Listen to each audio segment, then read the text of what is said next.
Hello friends, this is Ritu and welcome to study more knowledge. तो आज हम English की स्टार्टिंग कर रहे हैं कॉमन पेपर के लिए, DT+B को कॉमन पेपर के लिए। लेकिन ऐसा नहीं है कि ये जो इंग्लिश मैं कराऊंगी वो सिर्फ DT+B में ही काम आएगी। तो ये जो इंग्लिश है, अब आपको पता ही है, जो इंग्लिश लैंग्वेज है वो ऑलमोस्ट सभी एग्ज़ाम्स में आती है। तो ये आपके हर कम्पिटिटिव एग्ज़ाम में हेल्पफुल रहेगी, तो आप इसको ध्यान से देखें। और इसमें मैंने मिक्स क्वेश्चंस लिए हैं, तरह तरह के क्वेश्चंस लिए हैं, जैसे डायरेक्ट, इनडायरेक्ट, एक्टिव, पैसिव, या फिर पार्ट ऑफ स्पीच के कहें या फिर फिगर ऑफ स्पीच के कहें, तो सभी तरह के मैंने क्वेश्चंस इसमें इंक्लूड किए हैं। तो हमारा में जो पर्पज़ है वो क्या है कि हम कम टाइम में ज़्यादा नॉलेज गेन कर सकें। तो अगर हम क्वेश्चंस के थ्रू प्रैक्टिस करेंगे तो उसमें हम कंसेप्ट भी समझते चलेंगे साथ साथ, और ज़्यादा चीज़ें हम तैयार कर पाएंगे कम टाइम में। तो चलिए शुरू करते हैं हमारी आज की क्लास। सोशल मीडिया पर भी आप मुझे फॉलो कर सकते हैं। इसके अलावा वीडियो अगर आपको पसंद आए तो लाइक शेयर ज़रूर करें। इसके अलावा चैनल को भी सब्सक्राइब कर लें। बढ़ते हैं हमारे फर्स्ट क्वेश्चन की तरफ। George cooked for us a delicious meal. तो ये जो सेंटेंस है, इसमें जो अंडरलाइन वर्ड है, इसमें आपको पहचानना है कि कौन सी पार्ट ऑफ स्पीच इसमें यूज़ हुई है। तो पार्ट ऑफ स्पीच से एक मतलब आपको 1 या 2 मार्क का तो क्वेश्चन पूछा ही जाता है हर कम्पिटिटिव एग्ज़ाम में। तो पार्ट ऑफ स्पीच आपको तैयार कर लेने हैं सभी, और इसमें आपको बताना है कि डिलीशियस में कौन सी पार्ट ऑफ स्पीच है। तो अगर हम ध्यान दें, डिलीशियस जो भी हम शब्द हमसे पूछा गया हो उसको हम सबसे पहले ये देखेंगे कि वो कहाँ पर यूज़ हुआ है, कौन से वर्ड से, या फिर कौन पहले वो यूज़ हुआ है या फिर कौन से वर्ड के बाद वो यूज़ हुआ है। तो देखो, इसमें हम अगर नोटिस करें तो मील दिया हुआ है। मील है हमारा नाउन वर्ड, तो ये नाउन से पहले यूज़ हुआ है। तो और जो नाउन की है ये विशेषता बता रहा है, इसकी स्पेशलिटी बता रहा है कि मील जो है, मील को भोजन कहते हैं हिंदी में। तो भोजन कैसा है? डिलीशियस है, स्वादिष्ट है। तो भोजन की ये विशेषता बता रहा है। तो आपको पता ही है कि जो शब्द नाउन की विशेषता बताते हैं उनको क्या कहा जाता है? उनको कहा जाता है विशेषण या एडजेक्टिव। तो इसका आंसर भी हो जाएगा एडजेक्टिव, क्योंकि ये नाउन से पहले यूज़ हुआ है और उसकी विशेषता बता रहा है कि भोजन कैसा है? स्वादिष्ट है। तो भोजन की ये विशेषता बता रहा है, तो इसका आंसर हो जाएगा एडजेक्टिव, फोर्थ ऑप्शन। बढ़ते हैं आगे। My grandparents are living on a farm, Deepika told them. इस क्वेश्चन में हमें बताना है कि जो ये डायरेक्ट स्पीच दिया हुआ है, इसका इनडायरेक्ट स्पीच क्या होने वाला है।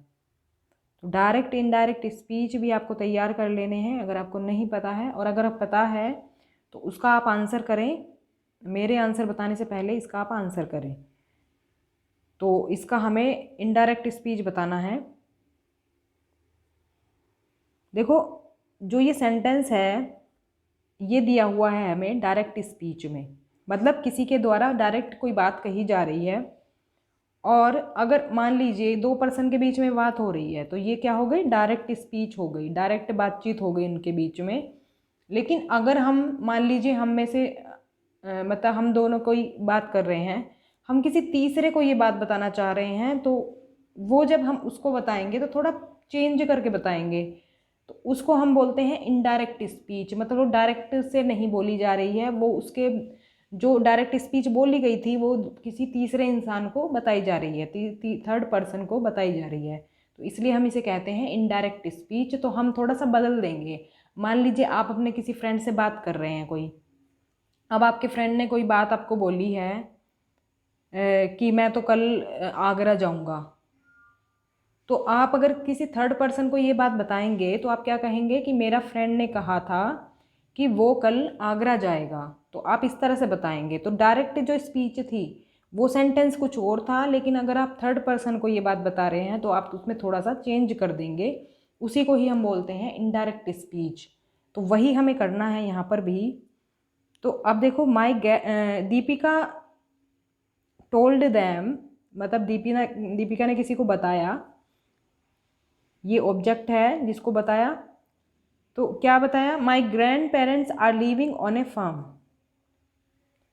अब दीपिका ने तो ये बताया, लेकिन अगर ये दीपिका वाली बात किसी और को बताई जाएगी तो किस तरह से बताई जाएगी, तो इसका आंसर जो हो जाएगा वो हो जाएगा fourth option, Deepika told them that her grandparents were living on a farm. तो इसका आंसर ये हो जाएगा। अब इसमें हमने क्या क्या चेंज किया है, देखो एक तो हम सबसे पहले क्या करते हैं, कोमास हटा देते हैं। जो कोमा और इन्वर्टेड कोमा है, जो इन्वर्टेड कोमा है ये जो यहाँ पर लगते हैं और यहाँ पर लगते हैं, इनको बोलते हैं इन्वर्टेड कोमा। तो इन्वर्टेड कोमा हटाकर हम क्या करेंगे, और ये नीचे वाला जो कोमा लगा हुआ इसको भी हम हटा देंगे। इन दोनों को हटाकर हम क्या करते हैं, दैट लगा देते हैं, दीपिका टोल्ड दैम। और इसमें भी चेंज होता है, लेकिन यहाँ पर चेंज करने की ज़रूरत नहीं है, एज इट इज़ हम यूज़ कर लेंगे। वो भी जब हम और एग्जाम्पल समझेंगे, जब मैं आपको समझा दूंगी। अभी फ़िलहाल हम ये चीज़ समझ लेते हैं। तो देखो कोमास हटाकर हमने दैट का यूज़ किया, उसके बाद हमने क्या किया है, अब क्योंकि यहाँ पर दीपिका कह रही है, अब क्योंकि ये दीपिका की दादी हैं, सॉरी दीपिका के ग्रैंड पेरेंट्स हैं, मतलब दादा दादी दोनों आते हैं उसमें, तो ग्रैंड पेरेंट्स की वो बात बता रही है, तो क्या है, दीपिका के हैं ना ये, तो हम क्या करेंगे, उसको रिप्रेजेंट करने के लिए हम क्या करेंगे, उसका नाम ना यूज़ करके हम उसको एक ऑब्जेक्ट के थ्रू, मतलब उसकी जगह पर प्रोनाउन का यूज़ कर देंगे। और फीमेल के लिए प्रोनाउन क्या होता है, हर। तो हम कहेंगे कि her grandparents were living on a farm. अब जो ये सेंटेंस जो ये प्रेजेंट में था, ये प्रेजेंट में जो सेंटेंस था, इसको भी हम पास्ट में कन्वर्ट कर देंगे। तो प्रेजेंट जो फॉर्म होती है उसको हम पास्ट में कर देते हैं जब हम इनडायरेक्ट स्पीच बनाते हैं। तो इसका आंसर हो जाएगा fourth option, Deepika told them that her grandparents were living on a farm. I hope कि जो चीज़ें मैंने आपको बताई हैं वो आपको समझ आ गई होंगी। तो धीरे धीरे हम इसी तरह से कंसेप्ट क्लियर करते चलेंगे, और अगर आप इसको डिटेल में पढ़ना चाहते हैं ना तो डिटेल में पढ़ सकते हैं, तो और अच्छे से आप इसको समझ जाएंगे। फिर बढ़ते हैं नेक्स्ट क्वेश्चन की तरफ। अब देखो ये जो क्वेश्चन है वो है फिगर ऑफ स्पीच के ऊपर। हमें इसमें फिगर ऑफ स्पीच पहचानना है। हिंदी में हम कह सकते हैं अलंकार, जैसे हिंदी में अलंकार होते हैं वैसे ही इंग्लिश में फिगर ऑफ स्पीच होते हैं। तो हमें इस लाइन में पहचानना है कि इसमें कौन सा फिगर ऑफ स्पीच है। तो देखो इसका आंसर हो जाएगा थर्ड ऑप्शन, एंटीथेसिस। अब बाकी के बारे में बता देती हूँ मैं आपको। देखो एंटीथेसिस का मतलब समझ लेते हैं पहले कि क्या होता है। ये जो फिगर ऑफ स्पीच है, इसमें क्या होता है, इसमें दो अपोजिट वर्ड्स की बात की जाती है। दो अपोजिट मतलब वर्ड्स हो सकते हैं या दो अपोजिट बातें हो सकती हैं। तो इसमें अगर आप नोटिस करें सेंटेंस में क्या दिया हुआ है, देखो speech is silver but silence is golden. देखो स्पीच क्या होता है, बोलना, साइलेंस होता है चुप रहना। तो यहाँ पर अपोजिट वर्ड्स दिए हुए हैं। इसकी सबसे बड़ी पहचान यही है कि अगर आप सेंटेंस में पहचानना चाहते हैं तो आप अपोजिट वर्ड को ढूंढ लें।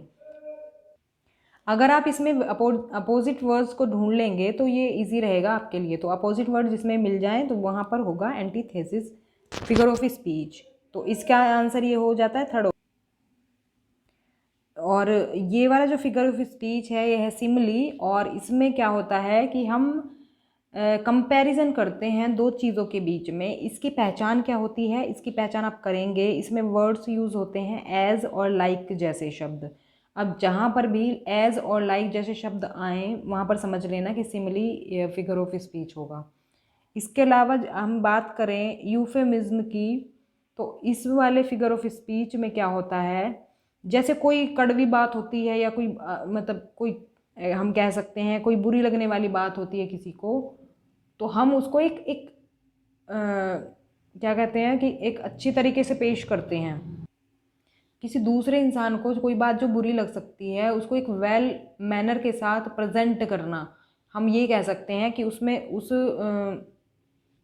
उन लाइनों में हम कह सकते हैं कि आपको यूफेमिज्म फिगर ऑफ स्पीच की झलक आपको देखने को मिलेगी। तो इसका एक एग्जाम्पल अगर मैं बताऊं आपको तो बहुत बढ़िया एग्जाम्पल है कि मान लीजिए किसी की डेथ हो गई है, तो अगर हम उसको डायरेक्टली मतलब उसके किसी रिलेटिव को अगर हम ये कहें कि मतलब रिलेटिव को नहीं है या किसी दूसरे इंसान को अगर हमें वो खबर देनी होती है तो हम ये थोड़ी ना कहेंगे कि वो इंसान मर गया।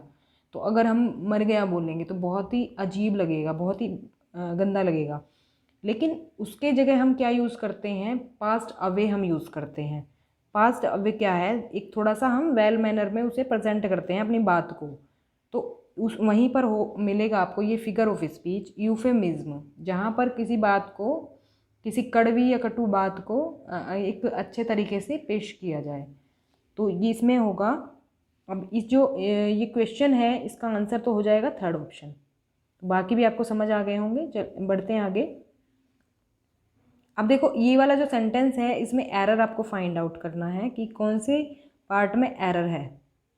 सेंटेंस दिया हुआ है, ये कंडीशनल सेंटेंसेस होते हैं जो कि ये इफ़ से यूज़ हो स्टार्ट होते हैं।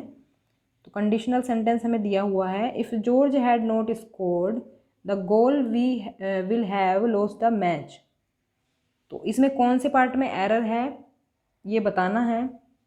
अगर एरर नहीं है तो नो एरर बताना है।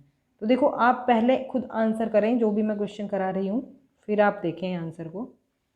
तो देखो इसमें हो जाएगा एरर पार्ट सी में एरर है, क्योंकि ये जो कंडीशनल सेंटेंस होते हैं इसमें विल के बदले वुड का यूज़ होता है। अब क्योंकि देखो इसमें पास्ट पार्टिसिपल का यूज़ हुआ है, मतलब वर्ब की थर्ड फॉर्म का यूज़ हुआ है, तो इसके साथ हम क्या यूज़ करेंगे, विल के बदले वुड का यूज़ करेंगे। कंडीशनल सेंटेंस में अगर इफ़ आ जाए, इफ़ मतलब जो कंडीशनल सेंटेंसेस होते हैं तो इफ़ यूज़ होता है और उसके साथ हम वुड का यूज़ करते हैं। अगर ऐसा हो गया होता तो ऐसा होता। इस तरह के जो क्वेश्चन होते हैं ना वो होते हैं कंडीशनल सेंटेंसेस होते हैं, इस तरह के सेंटेंसेस। तो इसका ऑप्शन नंबर सी करेक्ट होगा। अब देखो ये है, इसमें हमें बताना है, देखो एक्टिव वॉइस में ये सेंटेंस दिया हुआ है, हमें बनाना है पैसिव वॉइस। तो एक्टिव पैसिव वॉइस का भी यही है थोड़ा सा कि अब देखो जो ये सेंटेंस दिया हुआ है ये हमें पैसिव में चेंज करना है। अब अगर आप देखें इसे तो ये किसी को क्या है, आदेश दिया हुआ है। आदेश देना इंग्लिश में कहेंगे इम्पेरेटिव सेंटेंस इसे। तो इम्पेरेटिव सेंटेंस है ये। अब इसमें अगर आप ध्यान दें तो इसमें ऑब्जेक्टिव नहीं है, ऑब्जेक्ट नहीं है, सॉरी ऑब्जेक्ट नहीं है। तो देखो जो एक्टिव सेंटेंस होता है हमारा वो होता है सब्जेक्ट प्लस वर्ब और प्लस ऑब्जेक्ट, ऐसे फॉर्म होता है ये हमारा एक्टिव सेंटेंस।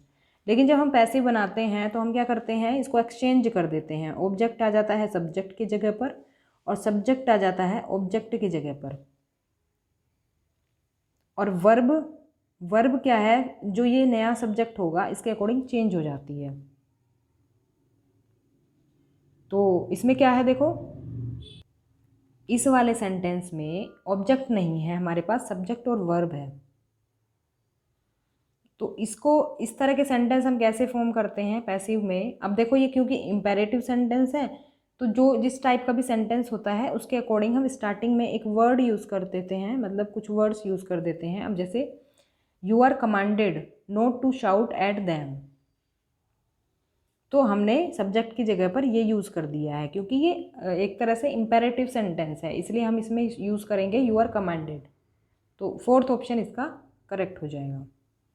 तो पैसिव में क्या करते हैं, हम ऑब्जेक्टों को सब्जेक्ट बना देते हैं और सब्जेक्ट को ऑब्जेक्ट बना देते हैं। ये मेन बात इसमें याद रखने वाली होती है। तो इस तरह से आप इजीली इनको फॉर्म कर पाएंगे पैसिव वॉइस को और पहचान भी पाएंगे। आपको 4 ऑप्शन दिए होते हैं, आप उसमें से पहचान लें, क्योंकि ऑब्जेक्ट को सब्जेक्ट बनाना है तो ईजिली आप पहचान पाएंगे। तो बढ़ते हैं आगे। नेक्स्ट जो सेंटेंस है इसमें भी हमें अंडरलाइन वर्ड का ये बताना है कि इसमें अंडरलाइन वर्ड सही है, इम्प्रूव करना है या नहीं करना है। और हमको ऑप्शन भी दिए हुए हैं, हमें कौन सा ऑप्शन इसमें से चूज़ करना है। तो सेंटेंस है unless he doesn't apologise I will not talk to him. जब तक वह माफ़ी नहीं मांगता मैं उससे बात नहीं करूँगा, इसका मतलब ये हम देख सकते हैं। तो अब देखो अनलेस शब्द जहाँ पर यूज़ हो जाए तो वहाँ पर नेगेटिव वर्ड यूज़ करने की ज़रूरत नहीं होती है, जैसा कि इसमें किया गया है। तो इसमें डजंट का यूज़ किया गया है इसको नेगेटिव बनाने के लिए, जबकि इसमें अनलेस का यूज़ हो गया है, तो इसमें नेगेटिव वर्ड यूज़ करने की ज़रूरत नहीं थी। तो हमारा सेंटेंस क्या बनेगा, unless he apologises I will not talk to him. तो इसका आंसर हो जाएगा थर्ड ऑप्शन, क्योंकि इसमें डजंट की ज़रूरत है नहीं, तो इसको हम रिमूव कर देंगे। बढ़ते हैं आगे। अभी ईडियम दिया हुआ है, तो इसमें हमें चूज़ करना है इसका मीनिंग। ये है लीव नो स्टोन अनटर्न्ड। तो इसका हमें मीनिंग बताना है क्या रहने वाला है। इसका मीनिंग हो जाएगा fourth option, to make all possible efforts. मतलब कि किसी चीज़ को अचीव करने के लिए अपने सारी मतलब कि आपने सब कुछ कर लिया है, इसका मतलब ये है। तो लीव नो स्टोन अनटर्न, तो इसका आंसर हो जाएगा फोर्थ ऑप्शन। तो ईडियम्स भी आप देख लेना जो भी होंगे, मेन मेन जो ईडियम्स होते हैं उनको आप दो तीन बार पढ़ लेंगे तो भी आपका काम हो जाएगा। जब आप ऑप्शन देखेंगे, ऑप्शन के थ्रू आप आंसर कर पाएंगे। तो ईडियम या फ्रेजेस के भी क्वेश्चन देखने को मिलते हैं एग्ज़ाम्स में, एक या दो क्वेश्चन तो मिल ही जाएंगे।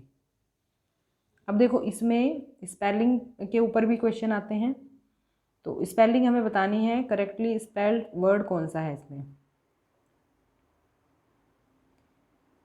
विजुअलाइज का हमें बताना है, विजुअलाइज का इसमें करेक्ट आंसर हो जाएगा थर्ड ऑप्शन, विजुअलाइज। विजुअलाइज होता है जो कि हम आंखों से देख पाएँ, समथिंग विजिबल टू द आई।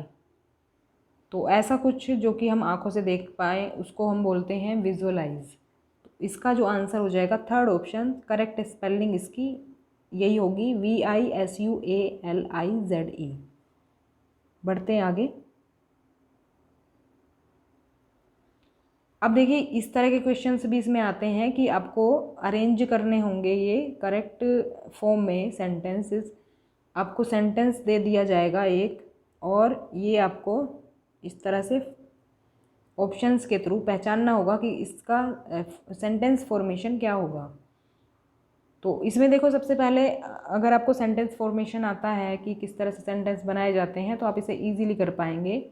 उसके लिए आपको टेंस की नॉलेज होनी चाहिए, किस तरह से टेंस बनाए जाते हैं।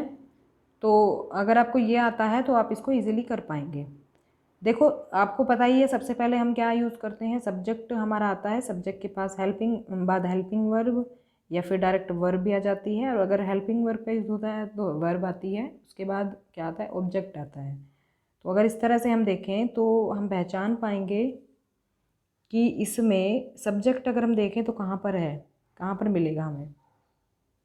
लेकिन ऐसा ज़रूरी नहीं है कि हमेशा सेंटेंसेस जो है सब्जेक्ट से ही स्टार्ट हो। अगर किसी सेंटेंस में सब्जेक्ट नहीं होता तो उसके बाद वाली चीज़ों पर गौर करते हैं, लेकिन इसमें हमें सब्जेक्ट देखना होगा। तो सब्जेक्ट है इसमें प्लेयर्स, तो इसमें होगा प्लेयर्स। प्लेयर्स के बाद अगर हम देखें तो वर्ब या फिर हेल्पिंग वर्ब वाला सेंटेंस हम देखेंगे। तो ऐसा सेंटेंस है यहाँ पर, आर नॉट अलाउड। देखो आर हेल्पिंग वर्ब है, फिर नेगेटिव वर्ड यूज़ हुआ है नॉट, फिर है अलाउड, ये वर्ब है। तो क्या है ये हमारा हो गया है सेंटेंस फॉर्मेशन। क्यू और पी तो हमारा हो गया है, क्यू और पी किस में है, ये है इसमें बाद में दिया हुआ है और इसमें पहले दिया हुआ है। तो अगर हम बाकी का देखें, इसके बाद आएगा to change to a different position unless there is a special requirement. तो ये हमारा जो सेंटेंस है इसका आंसर हो जाएगा QPRS। तो इस तरह से आप पहचाने इन्हें कि किस तरह से हम सेंटेंस फॉर्म करेंगे, तो आप इनको इजीली कर पाएंगे। तो ये थी हमारी आज की क्लास। इसी तरह से मैं सभी सब्जेक्ट्स की प्रैक्टिस कराऊंगी, तो ये बेहतर रहेगा। आप अपनी तैयारी के साथ साथ इसे करते रहें तो आपकी और तैयारी मजबूत हो जाएगी। तो मिलते हैं नेक्स्ट वीडियो के साथ। Thanks for watching. तब तक के लिए stay connected and keep watching study more knowledge.